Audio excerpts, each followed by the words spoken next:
है। उसके लिए खाद हम घर पे बना सकते हैं, दवाई घर पे बना सकते हैं। बस हमें जानकारी होनी चाहिए कि दवाई कैसे बननी है और खाद कैसे बनना है। नमस्कार साथियों, वंदे मातरम, जय गौ माता की। जैसा कि आप सभी जानते हैं, हम सभी यहाँ पर आज जैविक खेती पर चर्चा करने के लिए एकत्र हुए हैं। एक एक करके आज जैविक खेती के सभी विषय पर चर्चा होगी। जो आधुनिक खेती है और ये पीछे की खेती है। जैसे अब अपन खेती में अधिकांशतः अपन डीएपी को उपयोग कर रहे हैं, यूरिया को उपयोग कर रहे हैं और कई तरह की दवाइयों को उपयोग कर रहे हैं। तो बहुत से समस्या अपने पास क्या आ रही हैं कि उत्पादन तो अपन को थोड़ा ज़्यादा मिलो है, जो उत्पादन है वो पहले की अपेक्षा बढ़ गया है, मगर समस्या अब कहाँ बढ़ रही है। जो हम डीएपी यूरिया या कई तरह की दवाइयों से शुरुआत हमने 1 किलो 2 किलो 5 किलो से करी थी, आज 50 किलो पे पहुंच चुकी है। कितने किलो पहुंच गई है? 50 किलो। और बहुत सी जगह जहाँ से जादू चली गई है। तो बस अपने समस्या धरती में क्या आ रही है कि समस्या ये आ रही है कि धरती धीरे धीरे धीरे धीरे मृत हो चली जा रही है। देख रहे हैं जो मिट्टी बिल्कुल सॉफ्ट होती थी वो सख्त हो रही है। अब बागो मुख्य कारण ये है कि जो अपने खेती में जीवाणुओं से खेती होती, हम या आप ये सोच रहे हैं कि मतलब अरे खेती तो खाद डाले से हो रही है। तो खेती खाद डालने से नहीं होती। जो खेती है ना वो खाद डालने से नहीं होते है। जो खेती को सिस्टम है पूरा वो जीवाणु के ऊपर आश्रित है। जितना अच्छा अपने खेती में जीवाणु होगा, मतलब कहेंगे जिसे जीवांश कार्बन बोलते हैं, जो छोटे छोटे बैक्टीरिया होते हैं जो हमें दिखते नहीं है मगर वो चलते हैं, कभी शरीर पे भी दिखने लगते हैं, ये छोटा सा कोई जा रहा है। तो जितना अच्छा हमारे जमीन में जीवाणु होगा वो खेती की उपज और उसकी लाइफ उतनी ज्यादा चलेगी। अब जैसे इतने सालों तक हमने काम किया, अभी करते रहे, खेती करते रहे, पर आज हमारी स्थिति कहाँ आ गई है कि खाद की मात्रा बढ़ रही है और उत्पादन नहीं बढ़ रहा है।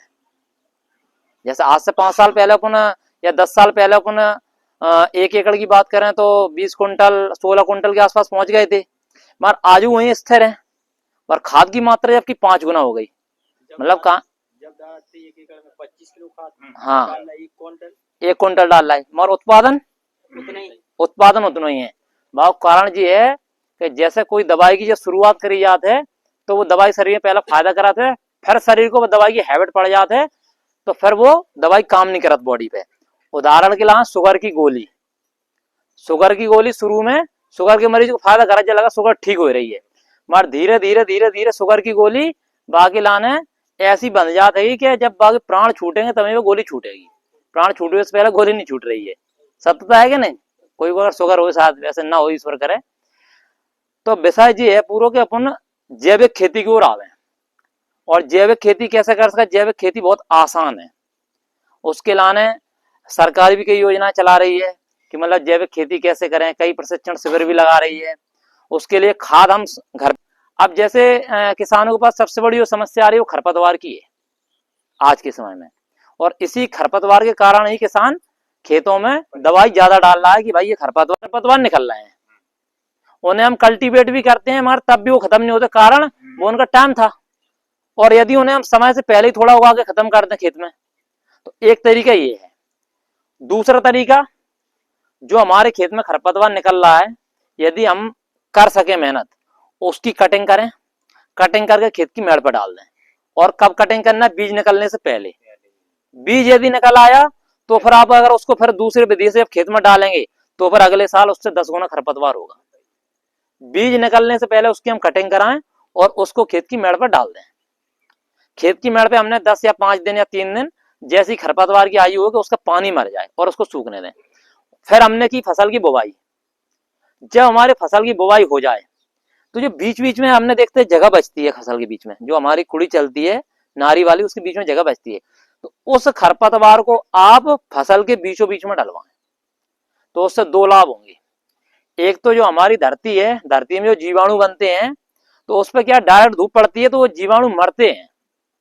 क्या होते हैं? जीवाणु मरते हैं। तो वो जो खरपतवार आप डालेंगे तो जो डायरेक्ट सनलाइट है, मतलब सूरज की जो रोशनी है, वो जमीन के ऊपर नहीं पड़ेगी। किसके ऊपर पड़ेगी? खरपतवार के ऊपर पड़ेगी, सूखी घास है।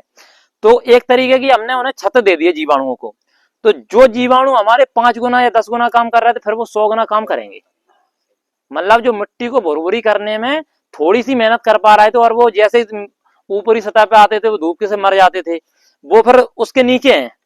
तो वो क्या है, जीवाणु फिर अंधेरे में ज्यादा काम करते हैं। तो दोनों तरीके से, इस तरीके से हम खरपतवार को मैनेज कर सकते हैं। और फिर आता है हमारी खाद की बात। अब जैसे हमने फसल बोना चाहा, अब पहले तो हम मिट्टी जांच नहीं कराते हैं, मिट्टी हमारी स्वस्थ है कि अस्वस्थ है।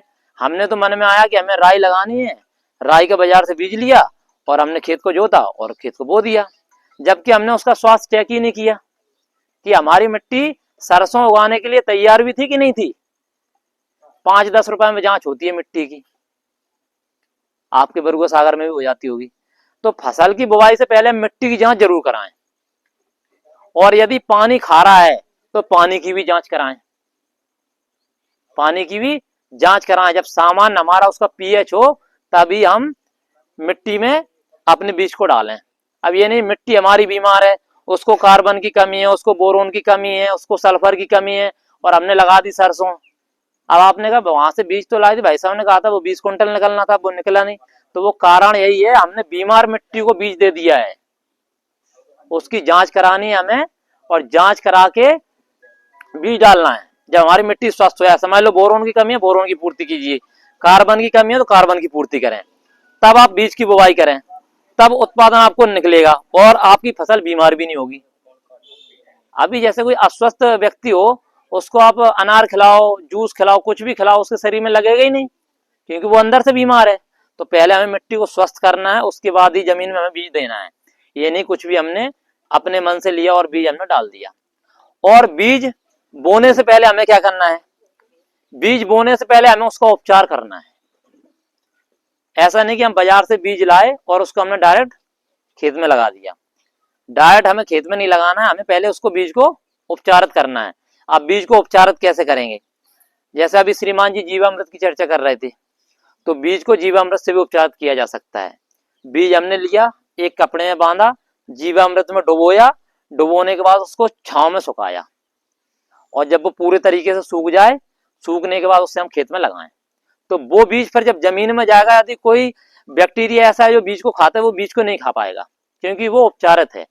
दूसरा तरीका बीज को उपचार करने का, जैसे जो हमारा देसी गाय है, उसका गोबर लें, गौमूत्र लें, और उसी में हम थोड़ा सा जीरे इसका धनिया का पाउडर, मिर्ची का पाउडर, और जो हमारा खाने वाला चूना होता है, वो खाने वाला चूना, और जो हमारा देसी गुड़ आता है काला वाला, जिसे बोलते हैं जानवर के खाने के लिए, वो ही शुद्ध गुड़ है। बाकी बाजार में चमक वाला गुड़ है, वो गुड़ नहीं है, वो शक्कर को पलट के बनाते हैं, है ना। तो उस गुड़ को नहीं लेना, ये देसी गुड़। इन सभी को मिक्सचर को घोल बना लें अपने बीज के अनुसार, कि समझ लो हमारा बीज 1 किलो, उसके हिसाब से घोल बनाएं, 2 किलो है उस हिसाब से घोल बनाएं, और घोल को कम से कम 1 या 2 घंटे के लिए छोड़ दें, जिससे वो फर्मेंटेड हो जाए। फिर उसमें आप अपना बीज डालिए, बीज को निकाल के छांव में सुखाइए, फिर आप बीज लगाइए, बीज में कोई रोग नहीं आएगा आपके। ये हो गया बीज उपचार अपना। फिर आती है, अब जैसे खेत की जुताई करेंगे, उसके पहले हमें पता होना चाहिए हमारे खेत में कार्बन कैसा है। अब कार्बन कैसे बढ़ाएं, मुख्य जो खेती में है वो कार्बन ही है। कार्बन यदि खेती में सही नहीं है हमारा, तो आप कितना भी अच्छा बीज लगा दो, 1000 किलो का, 5000 किलो का उत्पादन नहीं दे पाएगा। कारण उसमें जीवाणु है ही नहीं, वो तो आप केवल डीएपी या यूरिया के दम पे उसको जबरदस्ती पैदा करने में लगे हो। तो जितना उसमें मिट्टी में दम है, वो उतना पैदा करके दे रही है। तो कार्बन बढ़ाने के 2-3 तरीके हैं सबसे बढ़िया। एक तो हम जीवामृत बनाएं, जीवामृत भी 2 तरीके से बना सकते हैं।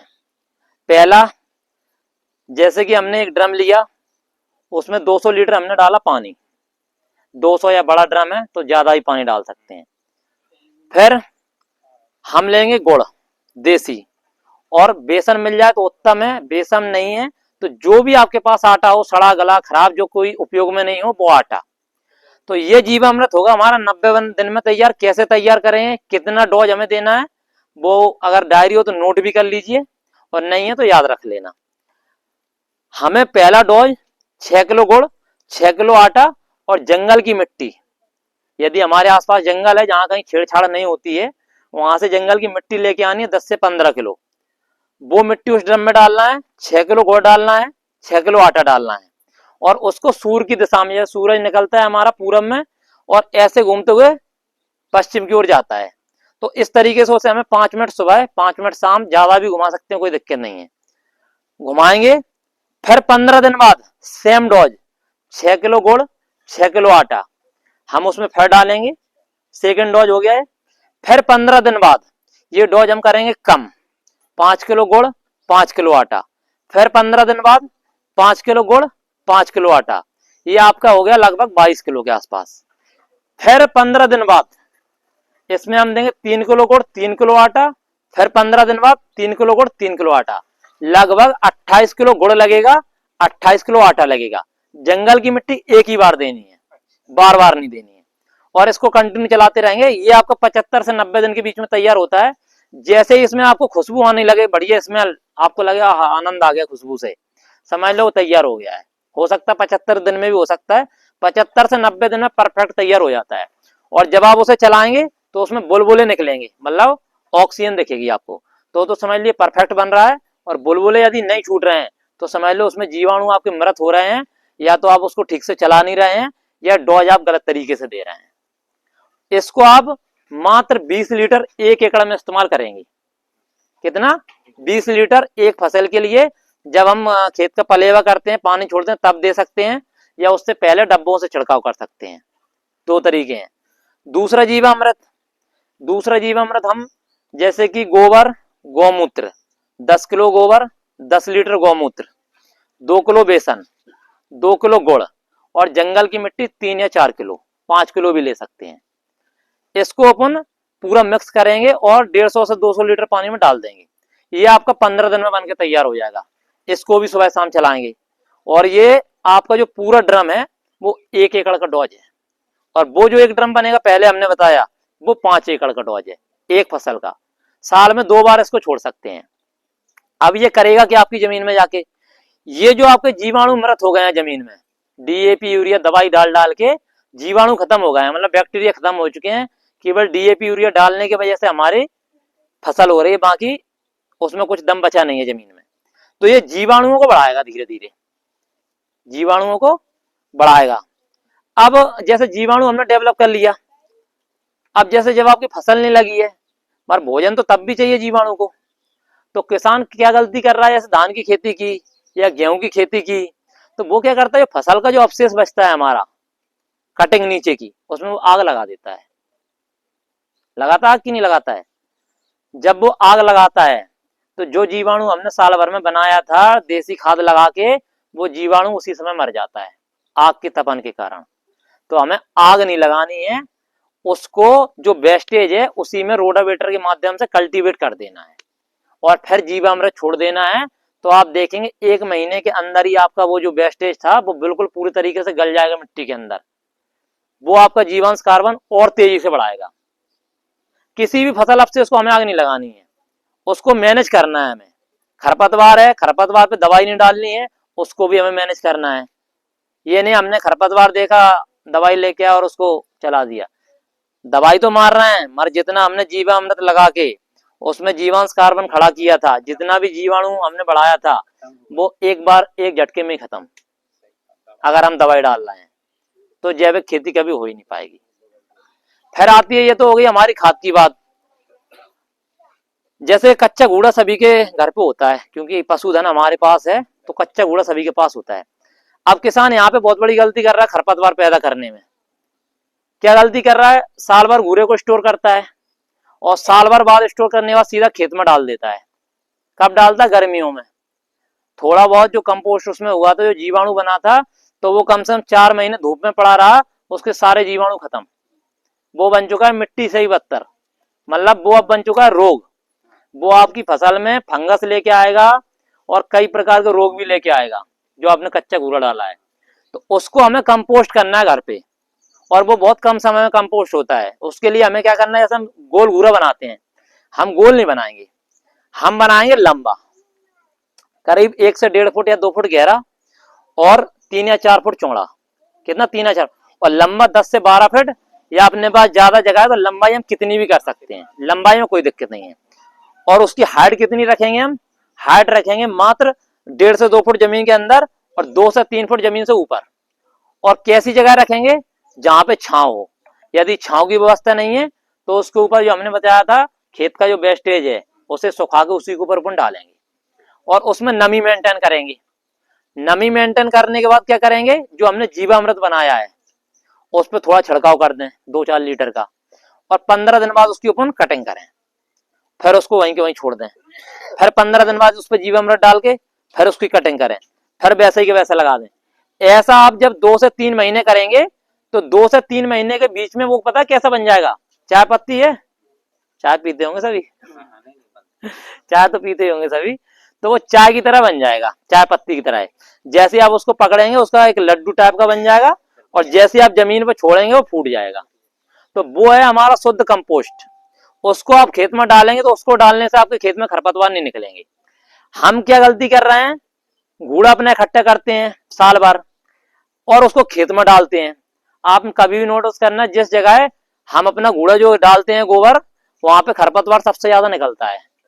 कारण उसका, जो हमारी गौ माता है या भैंस वगैरह हैं जंगल में चर के आई, जितने भी खरपतवार चर के आते हैं वो गोबर में देखना बीज दिखते हैं उसके, क्योंकि खरपतवार के बीज इतने स्ट्रांग होते हैं अधिकांशतः कि वो पेट में जाने के बाद भी खत्म नहीं होते हैं, जैसे कि जैसे बाहर निकल आते हैं।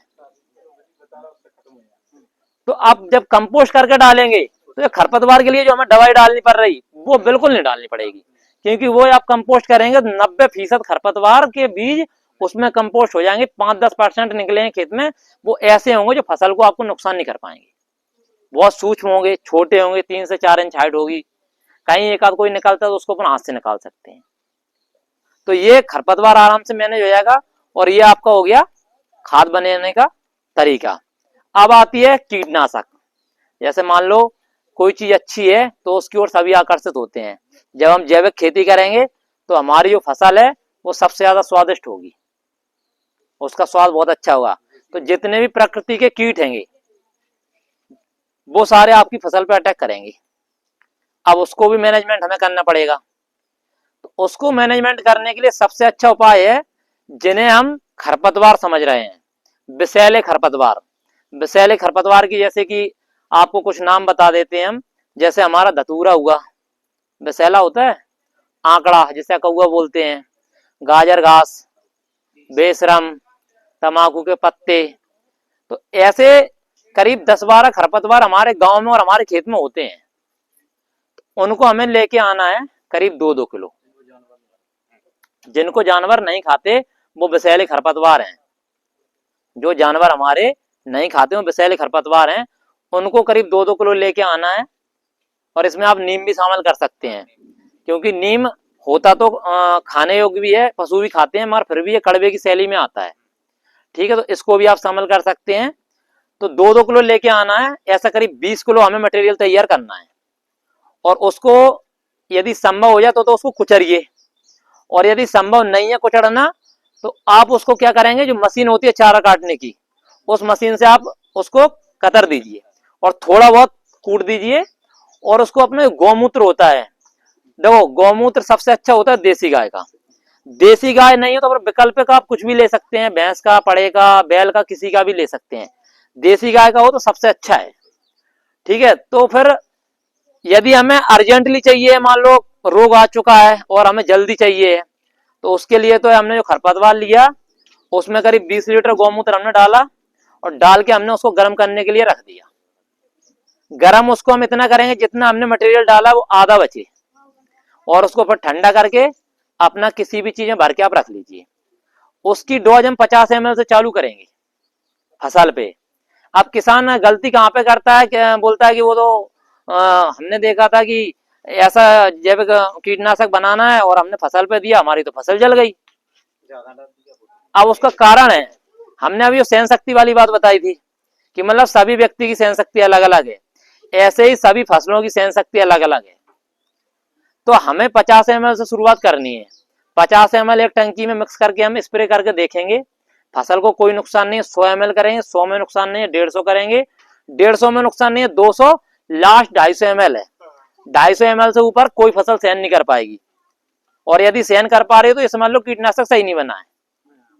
ठीक है, अगर आधा लीटर डाल के आप कर रहे हो, फसल को कुछ नहीं बिगड़ रहा, तो समझ लेना कीटनाशक सही नहीं बन पाया है। 250 ml हाईएस्ट है सभी फसलों के लिए। तो 50 ml से शुरुआत करेंगे। एक टंकी 15 लीटर या 18 लीटर की टंकी होती है, 50 ml डाल के देखेंगे फसल पे स्प्रे करके, कोई नुकसान नहीं है, डोज बढ़ा दो। 1 साल में अपन सारी फसलों का ट्रायल ले लेंगे और हमें पता चल जाएगा कौन सी फसल के लिए कितने ml कीटनाशक उपयुक्त है ना। तो उसको अपन लिख लेंगे कि हाँ हमारी इस फसल पे इतना लगता है, इस फसल पे इतना लगता है। और वो जो कीटनाशक आप बनाएंगे जैविक वाला, ये आपका कभी खराब नहीं होता, सालों साल रखे रहिए और आप उपयोग करते रहिए। तो ये आपका होगा कीटनाशक और कंपोस्ट और जीवामृत और केंचुआ खाद तो सामान्य है, केंचुआ लेके आइए और उसके लिए फिर बहुत सारा मैनेजमेंट है। यदि आप केवल इस जीवामृत से और कीटनाशक से ही काम करेंगे तो आपको केंचुआ खाद की कोई जरूरत नहीं पड़ेगी, ये हमारी गारंटी है। यदि आप जंगल का जीवामृत बनाएंगे और कीटनाशक बनाएंगे और घर का जो कूड़ा है हमारा उसको कंपोस्ट करेंगे, तो आपको वर्मी कंपोस्ट बनाने की कोई आवश्यकता नहीं है। क्योंकि जो जंगल की मिट्टी से जो जीवामृत बनता है, उसके 1 ग्राम मिट्टी में 1 करोड़ से ज्यादा जीवाणु है, जो जंगल की मिट्टी है। अच्छा एक चीज सोचिए, सभी किसान ही है, जंगल भी हमारे आसपास है। जो जंगल में पेड़ पौधे हैं, फलदार हो चाहे छायादार हो या कैसे भी हो, उनको खाद कौन दे रहा है? कौन दे रहा है डीएपी? कौन दे रहा है यूरिया? सल्फर कौन दे रहा है? छिड़काव कौन कर रहा है दवाई का? फिर वो आपकी फसल से ज्यादा अच्छे क्यों है? जंगल के पेड़, जंगल का जो पौधा होगा उस पर आप फल की मात्रा देखना और आप अपने खेत में देखना, आधी भी नहीं होगी। क्वालिटी की बात करेंगे, क्वालिटी जो जंगल में तैयार हो रही होगी आपकी आधी भी नहीं होगी। हरापन इतना अच्छा होता है जंगल के पौधों में कि हमारा पौधा उसके सामने कुछ नहीं है। तो उसका मुख्य कारण ये है कि जो हमारी फसल को पोषक तत्व चाहिए है, जो पोषक तत्व चाहिए वो हमारे वातावरण में है।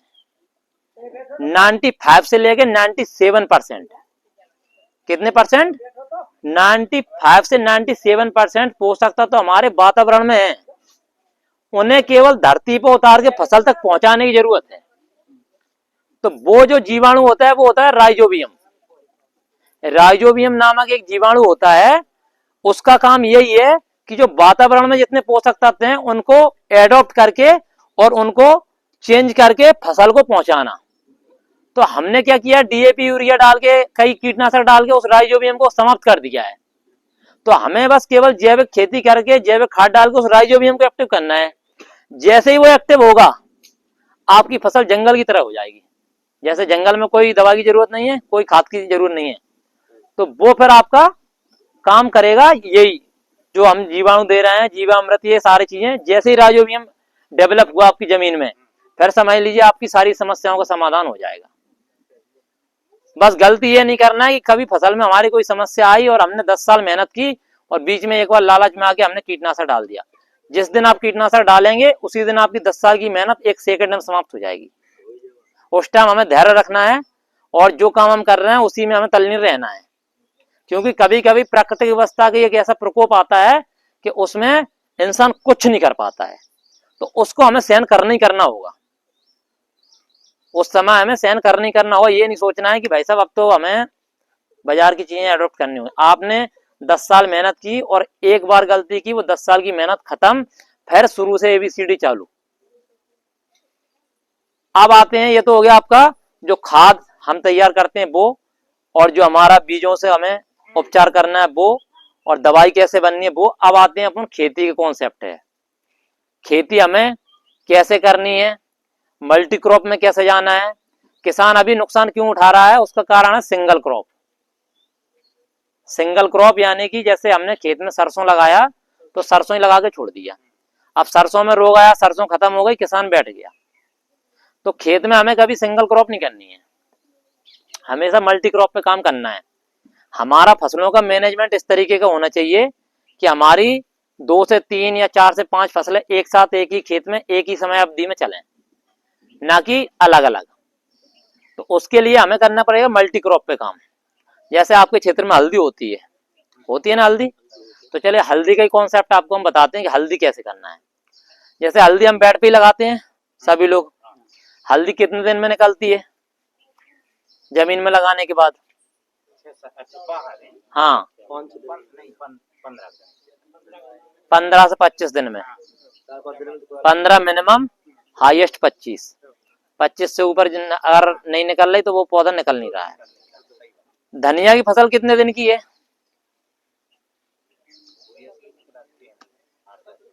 धनिया की जो पूरी समय अवधि है वो है 35 दिन, 25 से 35 दिन। ठीक है, 6-7 दिन में निकल आती है, और उसको अगर अपन एक अलग विधि से जमाएंगे तो वो 3-4 दिन में निकल आती है। ठीक है, और जैसे हमने हल्दी बो दी, अब हल्दी के पेड़ पे खरपतवार निकलेगा, क्योंकि 25 दिन में हल्दी हमारी निकलेगी, तब तक खरपतवार उस पर आ जाएगा, क्योंकि खरपतवार की जर्मिनेशन क्षमता बहुत ज्यादा है। तो उसका हम उपाय क्या करेंगे? हल्दी की हमने बुआई की, उसी के ऊपर धनिया या पालक या चोले जो पत्ते वर्गीय सब्जियां हैं, या मेथी जो भी पत्ते वर्गीय हैं, बेड के ऊपर हमने छिड़क दिया घना घना, बीज जितना लगता है उससे थोड़ी मात्रा ज्यादा करके। तो जब तक हल्दी आपका जमने की तैयारी करेगी, तब तक आपका धनिया निकल आएगा उसके ऊपर। तो जो खरपतवार निकलने वाला था उसकी जगह ले लिए हमारी धनिया ने। किसने ले लिए? धनिया ने। धनिया ऊपर चलती जाएगी और खरपतवार को मौका ही नहीं मिलेगा। अब हम क्या करेंगे? जैसे धनिया हमने बो दी, तो हम धनिया को काटेंगे नहीं, हम धनिया को सीधा उखाड़ेंगे। तो उखाड़ने से लाभ क्या होगा? हमारी जो हल्दी की हमें गुड़ाई करनी थी वो गुड़ाई हो गई, और जो नाइट्रोजन ऊपर ही ऊपर रह रहा था वो हल्दी तक पहुंच गया हमारा, और हमारी गुड़ाई भी हो गई, हमें एक फसल भी मिल गई 30 से 35 दिन में। किसकी? धनिया की, पालक की, या कोई भी फसल मान लीजिए जो पत्ते वर्गीय है, और आपका हल्दी चलने लगा। और इसके ठीक पहले हम तैयारी करेंगे पपीता की या मोरिंगा की नर्सरी, और इसको हम इन्हीं बेडों पे, हल्दी के बेडों पे 15 बाई 15 की दूरी पे लगाएंगे। कितनी दूरी पे? 15 बाई 15 की दूरी पे। तो आपका पपीता का पौधा 15 बाई 15 की दूरी पे चल रहा है, या 16 बाई 16 कर सकते हैं, 12 बाई 15 कर सकते हैं अपने सुविधा अनुसार। तो पपीता का पौधा हमारा ऊपर चला जाता है 8 फुट 10 फुट, हल्दी की हाइट जाती है 2 से 2.5 3, किसी किसी की ज्यादा भी चली जाती है। तो पपीता ऊपर है, हल्दी हमारी नीचे है, कोई किसी को नुकसान पहुंचा रहा है क्या? हल्दी की जो रूट है वो 9 इंच से 1 फीट के आसपास है, धनिया की जो रूट थी वो 2 से 4 इंच के आसपास थी, और जो पपीता की रूट है वो 1 फुट से नीचे है। अब इसी में यदि चाहे अपन एक फसल और ऐड कर सकते हैं। वो फसल क्या है? उसके लिए हमें बांस या बंबू लगाना पड़ेगा 6 बाई 6 की दूरी पे, और उस पर एक तार डालना पड़ेगा। और जो पपीता के 15-20 का डिस्टेंस है, 15 फुट का हमारा, 15 बाई 15 का, उसके हर 6 बाई 6 पे हम अपना खीरा या ककड़ी या तोरई, जितने भी बेल वर्ग की हल्की चीजें होती हैं, अब कद्दू मत लगा देना, है ना या आप कुमेड़ा लगा दें तो वो पूरा हल्दी को नुकसान कर देगा। हल्का आइटम लगाना है, जो वरना कहा कि सर ने तो बोला बेल वर्गी लगा दो, हल्का लगाना है हमें। खीरा है, ककड़ी है, तोरई है, बेल वर्गी है, जैसे कुंदरू है, ककोड़ा है, ऐसी चीजें हम 6 बाई 6 फीट की दूरी पे लगाएंगे। अब देखो, इसका जो हमारा रूट जोन था वो था 2 से 3 इंच, दूसरा जो हमारा रूट जोन था वो 1 फुट, और जो तीसरा रूट जोन है पपीते का हमारा वो 1 से 2 के बीच में, और जो हम ये बेल वर्गी लगाएंगे उसका इसके बीच में रहेगा 1.5 से 2 के बीच में। तो मतलब किसी की जड़ किसी फसल को डिस्टर्ब भी नहीं कर रही है, सभी की समय अवधि अलग अलग है। धनिया हमारी 25 से 35 दिन, हल्दी हमारी 8 से 9 महीने, कोई कोई ज्यादा भी ले जाता है, 6 महीना तो चलेगा। पपीता हमारा 9 महीने से 1 साल, और जो बेल वर्गी है उसकी समय अवधि है 6 महीने। सभी के अपने अपने समय पे जमेंगी, सभी अपने अपने समय पे निकलेंगी, और सभी अपने अपने समय पे बाजार चली जाएंगी। कोई भी फसल किसी को डिस्टर्ब नहीं करेगी। 4 फसलें एक साथ आपकी जा रही हैं, बीज आपने एक बार दिया है, खाद एक बार दिया है, पानी एक बार दिया, हमारी फसलें हमने कितनी ली हैं? 4। हो सकता है एक आध फसल का हमें रेट सही नहीं मिले, किसी फसल का रोग से हमें नुकसान हो जाए थोड़ा बहुत, पर फिर भी आपकी 2 से 3 फसलें सेपरेट बचेंगी, जो आपको 1 एकड़ में 4 से 5 लाख नॉर्मल देके जाएंगे। नॉर्मल बात कर रहे हैं, वरना अधिकतम तो 10 लाख तक चला जाता है जब हल्दी का रेट अच्छा मिलता है। हल्दी का मिनिमम उत्पादन 1 एकड़ में 70 कुंटल, अधिकतम 200-250 कुंटल तक होता है, और बहुत से जो उन्नत किसान है वो 300 कुंटल के आसपास भी ले रहे हैं। तो इस मॉडल से यदि आप खेती करेंगे तो ये गारंटी है। अब देखिए एक दूसरा पहलू और है खेती का, मोरिंगा का बता रहा हाँ, मोरिंगा जो पपीता 15 बाई 15 पे लगाते हैं, तो पपीता न लगा तो मोरिंगा लगा सकते हैं। हाँ का भी हमारा चाहिए 170 रुपया किलो बिक रहा है, 70। हाँ, मोरिंगा लगा सकते हैं, औषधीय पौधा है। और देखो जो आपका पपीता लगेगा और मोरिंगा लगेगा, ये कंटिन्यू 5 साल चलेगा। ठीक है। फिर दूसरी चीज आती है, जैसे हम जैविक खेती कर रहे हैं। जैविक खेती में आप तभी सफल होंगे जब आप देसी बीजों को अपनाएंगे। देसी बीज यदि नहीं अपनाएंगे, जैविक खेती कभी जैविक नहीं हो सकती है। कोई यदि इसका किसी का विज्ञान बहुत बड़ा अपने आप को वैज्ञानिक मानता है, वो हमें आगे सिद्ध करके बताए कि हाइब्रिड बीजों से जैविक खेती हो सकती है। आप ये बताइए, बाजार का आप केमिकल युक्त बीज लेके आएंगे, जमीन में लगाएंगे, उसका जो केमिकल की कोडिंग है वो कहाँ जाएगी? केमिकल जमीन के अंदर जाएगा ना।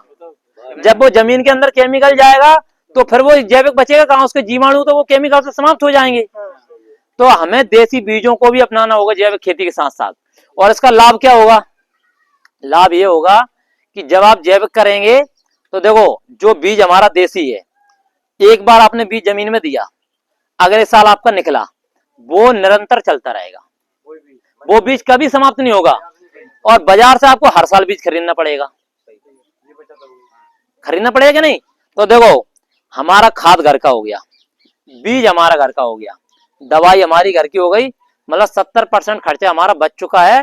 30% बची है मेहनत, स्वयं करेंगे तो वो भी बचा लेंगे, और लेबर से कराएंगे तो वो 30% आपका थोड़ा बहुत जाएगा। अभी किसान क्यों परेशान है, क्यों खेती छोड़ रहा है? उसका मुख्य कारण यही है, 70% हमारा खाद बीज दवाई में खर्च हो रहा है, और उसके बाद बचा 30%। अगर हमारे पास लेबर की व्यवस्था नहीं है तो उसमें भी 15%। अब किसान को क्या बचा है? 70% पहले कंपनियां ले गई, 15% मजदूरों को दे दिया, बचा 15%। 15% में किसान कैसे जीवन यापन करे इस जमाने में? हाँ, भौतिक युग है, बिना पैसों के कुछ नहीं हो सकता है। तो खेती के इस कॉन्सेप्ट पे यदि आप लोग काम करेंगे तो 100% सफल होंगे। और आपको कीटनाशकों का त्याग करना पड़ेगा, फर्टिलाइजर का त्याग करना पड़ेगा, देसी बीजों को अपनाना पड़ेगा, और जो हमारा पशुधन है उसे भी स्वीकार करना पड़ेगा, क्योंकि किसानों ने पशुओं को भी रखना बंद कर दिया है।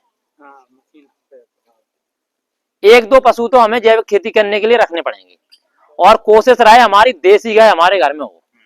बेशक वो दूध कम देती है, हम मानते हैं, मगर वो 4 महीने जो दूध देती है ना, वो तुम्हारे शरीर में और तुम्हारी धरती में इतनी ताकत पैदा कर देती है, वो 40 साल के लिए 4 महीने की। देसी गाय का जो गोबर है, गौमूत्र है, उसका जो दूध है, वो सब कुछ औषधि है, वो दूध नहीं है। अच्छा ये बताओ आप सभी लोग, गाय को ही माता क्यों कहा? जबकि ताकत तो शेरनी में ज्यादा है। तो ताकत के अनुसार तो शेरनी को माता बोलना चाहिए। हाँ, शरीर में बड़ा तो हाथी है, गाय तो बहुत सीधी होती है। तो कुछ ना कुछ तो कारण रहा होगा वैज्ञानिकों से माता कहने का।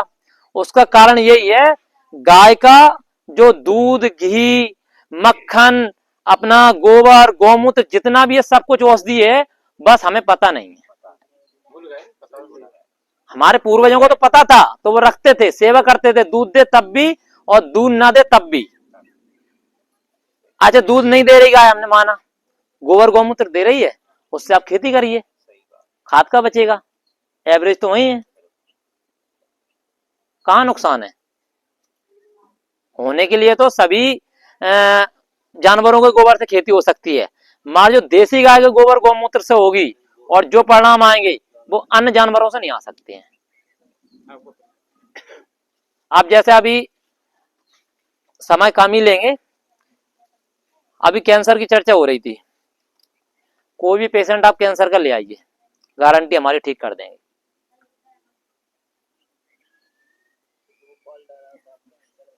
ठीक है, वो कैमरा के बाद बताएंगे। आप स्वास्थ्य से संबंधित जानकारी भाई साहब दें, स्वस्थ आदमी कैसे रह सकता है अपने घर पे अपन, बिना दवाई, बिना गोली, और बिना बाजार की कोई चीज, किसी डॉक्टर के पास बिना जाए, हम कैसे ठीक रह सकते हैं?